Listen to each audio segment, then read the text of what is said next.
easily obtainable tools, even stuff like cloth and clothing, they're eventually going to wear away. They're going to rot. So you need to be able to produce those things on your own.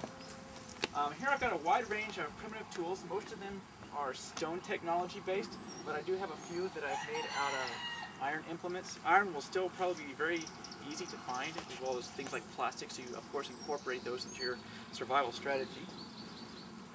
Let's start out with fire real quick. I'm going to show you how they make fire. Today, how do you guys make fire? Let's say you want to start a grill, start a barbecue going. Matches, lighters. Yeah, matchers, lighters. What else? What? Starter fluid. Starter fluid. Right. They didn't have any of that stuff though. So you gotta find the natural stuff to use. You gotta find the right materials. If you just pick up wet wood off the ground, is that gonna be good to start a fire with? No. Nope. You gotta find materials that are dry, that you can make into fibers like this, and particularly plants that contain a lot of like resins, natural turpentine-like substances that will burst into flame. Are you gonna use that fire thing? Okay, this is called a hand drill fire starting kit.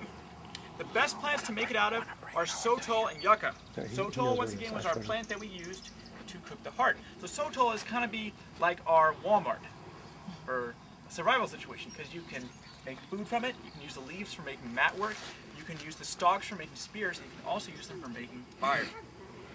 Another good stick is yucca. And by the way, these are the bloom stalks. It's a stick that comes out of the central part of the plant, and they'll have the big, nice white flowers. Or with sotol, you'll have like a small yellow flower going up the stalk. Now the actual fire kit you make by splitting the lower stalk of the sotol. You'll get two flat boards, flat on one side. Flat side goes down. On the top, you're going to make a small indentation. And you're going to make the indentation a little bit deeper by rubbing a stick into it. And then after this process, you're going to cut a notch. And the notch is going to allow a powder to come out. You're making sawdust by doing this. And it's going to allow oxygen to get into the hole and allow it to start combusting. Right now I'm just going to drill the hole deeper, then cut my notch. You do this by making friction, and the best way to do that is by spinning your hands as fast as you can, spinning them, pushing down, but the problem is your hands are going to slip down the stick, and that's why I spit on them. There are some tricks to make this a little bit easier, bow drill and assisted hand drill, and I'll show you all those, and you can try them out as well.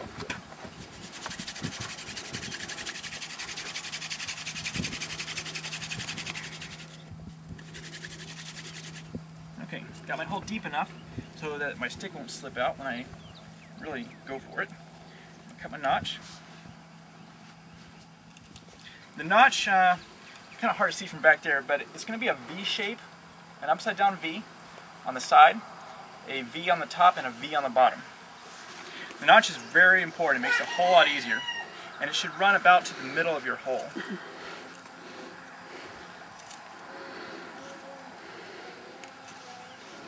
Oh, one thing, if you can practice these skills every day, it helps a whole lot because it becomes second nature to you, and it's not a big deal if you one day don't have matches or lighters. I start all of my barbecues and campfires this way. I forced myself to do that when I was first learning, and it really made it a whole lot easier when it came time to do demonstrations like this. So the most important tool to have is a good knife. Good knife, yeah. So what's the knife you get that you recommend? Anything's good. I've used a wide range of knives. This one is a Gerber. Yeah, I've suggested it can lock like this because the ones you can just open and close, they have a tendency to snap shut on your fingers sometimes doing wood carving and stuff. Small ones like this are good for skinning deer, for doing wood carving. I also have a Jungle Bowie, and that's good for doing some meat processing, for chopping, a heavy sheath knife for chopping and doing tasks like that. And like, you could bring a whole bunch of different tools with you in a survival situation. You could have your machete, your axe, your knife, your small knife, but that's a lot of weight. The more weight you got to carry, the more calories you're going to burn. So if you can find a tool that can do all those, it really helps out. Okay, next step, I'm going to set my board down, and I'm going to put a little piece of bark underneath to catch the powder. You also have to very carefully shape the tip of this stick or it's not going to work right. It needs to be flattened. This puts the friction around the edges, and remember, the farther out you go from a spinning thing, the faster it's going. Like if y'all have ever done the experiment in science class where you've got a spool and you run a string through it with a washer on the end, and you swing it around, and the centrifugal force makes the washer go further out. But the washer, I mean, they're both moving at the same time. For every rotation, the washer is going to be going much faster than a part closer to the string because it's covering less distance. And so you use that to increase your friction. If you just have a tiny point on the end of your stick, it's not going to make much friction because there's not going to be much speed. If it's rounded though, there's going to be too much surface area and the friction is going to be too spread out. So the flat end is the best. Now when you do this, you got to really go for it. You can't be just kind of hoping you're going to get a fire, kind of doing it halfway. You got to really put all your effort into it as fast as you can. You should try so hard that you're like just out of breath at the end. You got blisters all over your hands. I don't know if you've ever seen Castaway, but that's a pretty good depiction of how difficult it would be to start a fire by friction if you had no training to do it.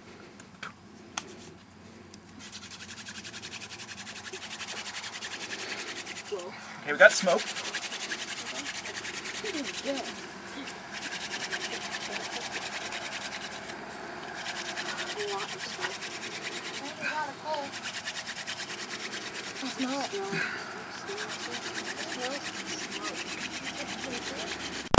Okay, a little pile of powder comes out of the notch.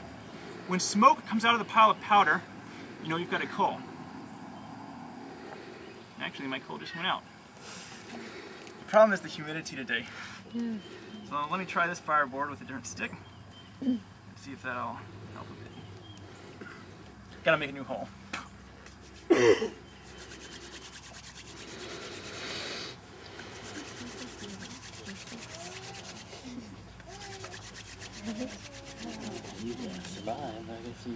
Okay, got my new hole. Yeah, humidity is always a huge problem for friction fire starting. So if you can keep your boards dry, it's a big help.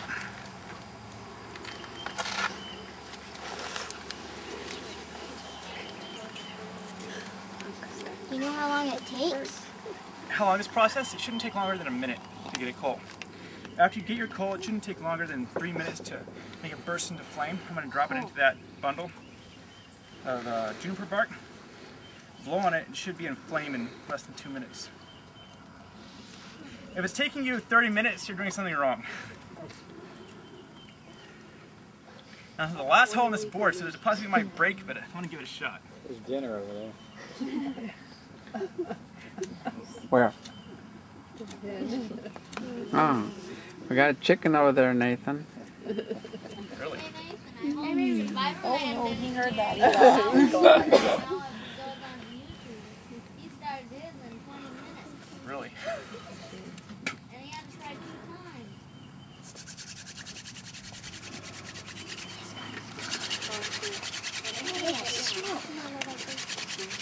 See the smoke?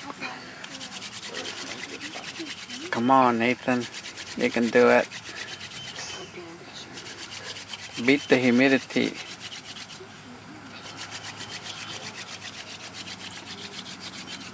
Okay, we got it. Hopefully it'll keep going this time. Looks like a pretty big coal.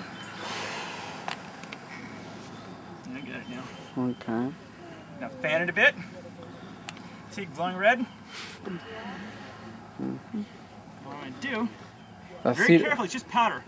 So you don't want to blow on it yet. Drop it in there. Carefully fold it in.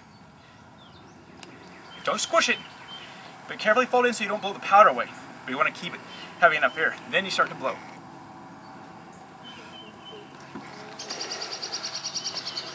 Miracle, miracle. Whoa.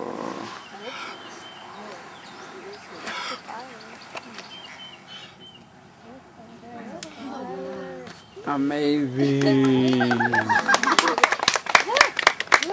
We have fire.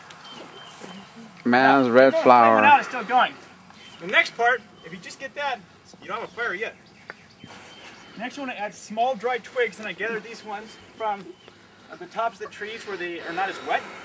So I'm going to break those up, add them to the fire, and keep blowing on it.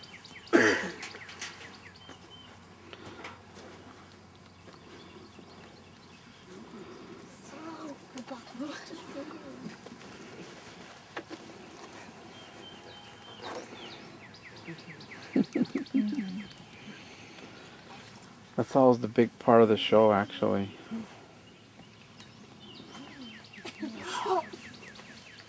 Isn't that always the biggest part of the show, Nathan?